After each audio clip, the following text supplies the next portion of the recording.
Welcome, engineers. Today, we're tackling a fundamental challenge in distributed systems, building a production-ready TCP log server.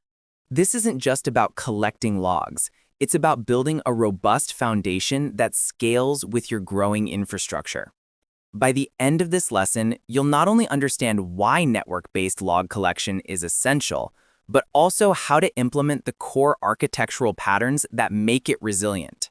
We'll dive into non-blocking I/O, which is critical for handling high-throughput log ingestion without breaking a sweat. You'll also learn to apply crucial techniques like back pressure and effective connection management, preventing your system from collapsing under load. Ultimately, our goal is to empower you to design and understand a truly scalable and resilient TCP log server architecture. These are the patterns that power the biggest observability platforms in the world. Let's get started. Let's be honest. Local log processing is great for a single server, but the moment you introduce multiple services, it becomes a severe bottleneck. Suddenly, you're faced with the complex challenge of reliably moving high-volume data across potentially unreliable networks. Think about it. Major platforms process trillions of log events daily. Your own production system could generate gigabytes of logs per hour across dozens of microservices. Without a robust network transport layer, you risk losing critical data, creating cascading failures throughout your system, and blinding your observability stack precisely when you need it most, during an outage. While TCP offers ordered, reliable delivery, raw TCP isn't enough. You need application-level protocols, buffering, and intelligent connection management.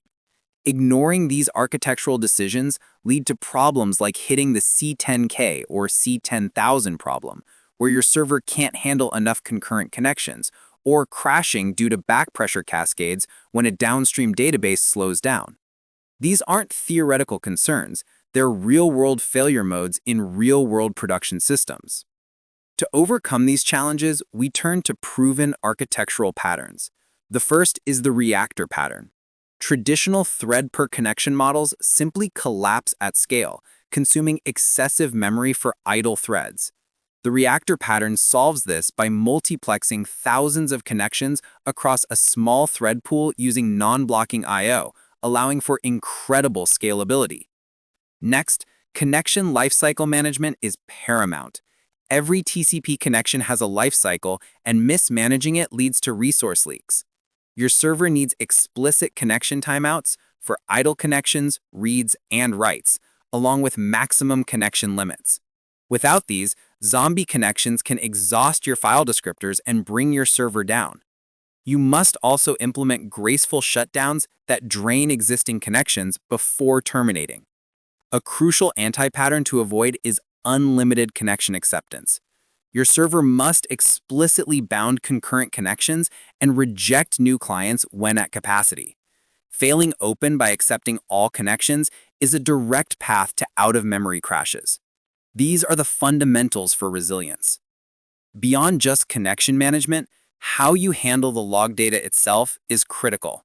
Raw TCP gives you a byte stream, not structured messages. This is where structured log protocols come in. You need to define message boundaries, perhaps using a length prefixed header, or more commonly for logs, new line delimited JSON. This allows your server to correctly parse individual log entries from the incoming stream. Once parsed, writing every log line directly to persistent storage like PostgreSQL is a scalability anti-pattern. Instead, implement buffering and batching. Use an in-memory buffer to collect logs and then batch insert them to the database, significantly reducing I/O overhead. You might even consider a disk-based overflow buffer for durability during database outages. Finally, back pressure and flow control are non-negotiable. When your database or downstream consumer slows down, your buffers will fill up. You need explicit strategies. Either drop new data, drop old data, or reject new connections, but you must know it's happening. Implement circuit breakers to isolate failing components, preventing a slow database from crashing your entire log collection service. Bringing this all together for a production environment means considering several crucial aspects. First, understand your system's performance characteristics. Identify your baseline throughput, pinpoint bottlenecks like database write speeds, and plan for horizontal scaling using load balancers and database partitioning. Second, a robust monitoring strategy is non-negotiable.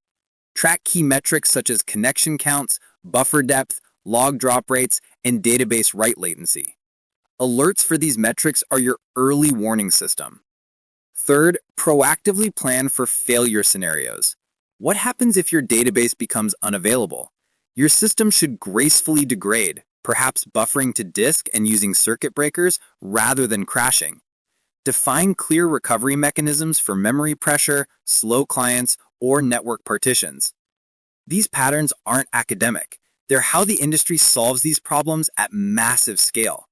Large observability platforms use these exact TCP server patterns with reactor, buffered batching, and partitioned databases. The architectural principles you've learned today, non-blocking I/O, bounded buffers, and explicit backpressure, are the foundation for systems that handle millions of events per second, from your local setup to global infrastructure. We've covered a lot today, building a solid understanding of what it takes to create a production-ready TCP log server. We started by recognizing that network-based logging isn't optional for distributed systems. It's a critical scaling requirement.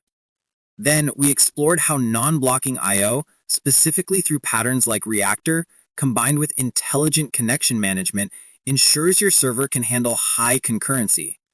We also delved into the essential techniques of buffering, batching, and backpressure, which act as crucial safeguards against system overload and data loss.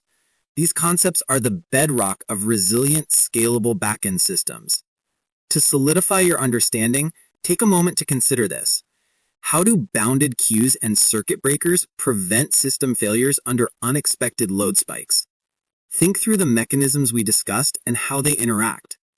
Mastering these patterns is a significant step towards designing and building robust, production-grade distributed systems.